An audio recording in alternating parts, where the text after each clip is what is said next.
We're always told that freedom is the ultimate goal, right? But what if that's completely wrong?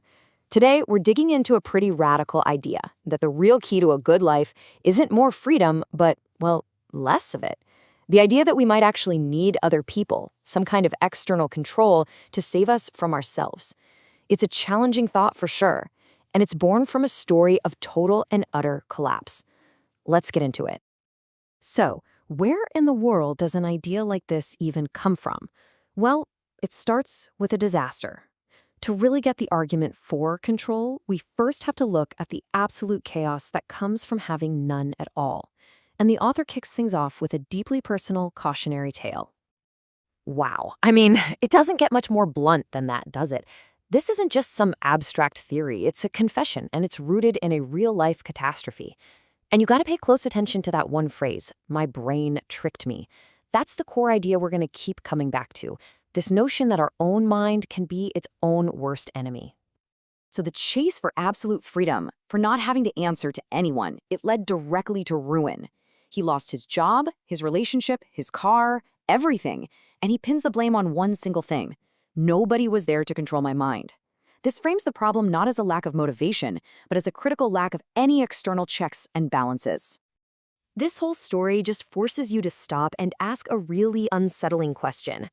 How is it possible for our own minds to betray us so completely? The author actually builds an entire framework to answer that, and we're going to walk through it step by step. Okay, so here's our roadmap. We just heard the personal story, the cautionary tale. Next, we're going to dive into the theory of the mind's tricky game. Then we'll see how this whole thing applies across our entire lives in Control Across a Lifetime, zoom out to the bigger picture with Order and Work in Society, and then finally, we'll boil it all down to the final takeaway. All right, let's get right to the heart of this argument. The author's big claim is that the real problem isn't usually our circumstances, but something inside all of us, a totally unreliable narrator that's living in our own head. So what exactly is this tricky brain? Well, think of it like your mind's default setting when it's just left to its own devices. It's that little voice whispering, skip the gym today, or you can do that tomorrow, or this routine is so boring. According to the author, this isn't just harmless laziness. Oh no, it's an active force of self-sabotage that if you let it, will literally dismantle your life piece by piece. It's a fascinating and, honestly, a kind of terrifying idea. And it gets really specific about how this tricky brain goes about its business.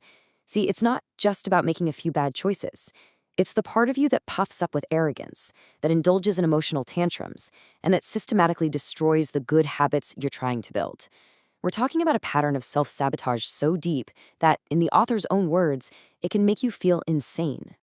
And to really drive the point home, the author pulls out this classic mythological example, Ravana, the super powerful king from the epic Ramayana. The guy had everything, but he lost it all because his own arrogance convinced him he was above it all, that he didn't need guidance from anyone. His downfall didn't come from some enemy outside. It came from his own unchecked mind. Okay, so if our minds are just inherently tricky, what's the solution? Well, the answer here isn't some quick fix. It's a lifelong system of external control. Let's take a look at how this idea of accountability is supposed to apply at every single stage of our lives. So the argument is that we always need this control, but its purpose and where it comes from, that changes over time. When we're kids, it's our parents, right? They're basically installing our initial programming, those good habits. Then, as young adults, it's about having a guide to get through all that hormonal chaos. And, this is crucial, it doesn't just stop there.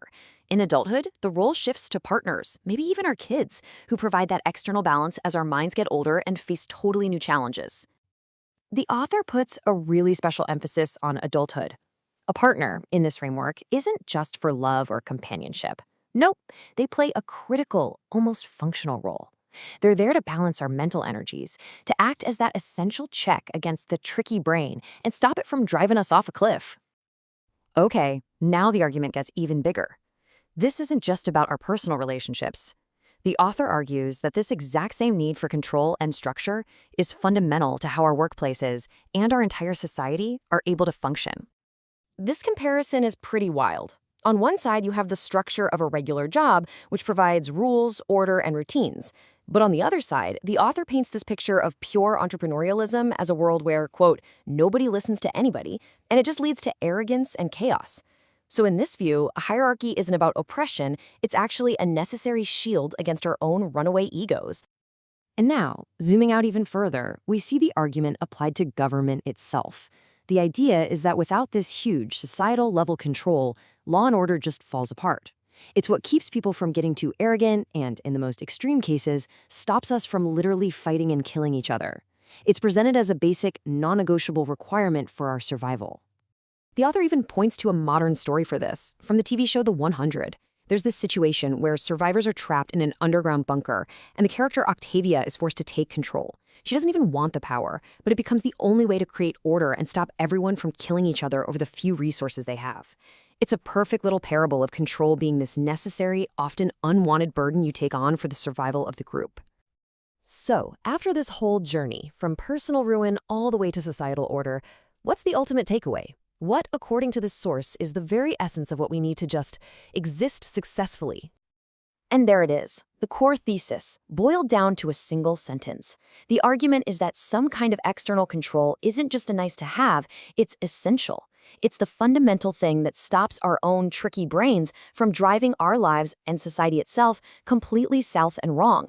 It's a really powerful and almost bleakly practical conclusion. So where does this control actually come from in our daily lives? Well, the author suggests it's a whole network of people who keep us accountable. It can be super intimate, a partner, parents, or your kids, but it can also be professional, a mentor, your clients, a board of directors. The key thing isn't the specific person, but just the presence of someone or something on the outside that acts as a check on our worst impulses.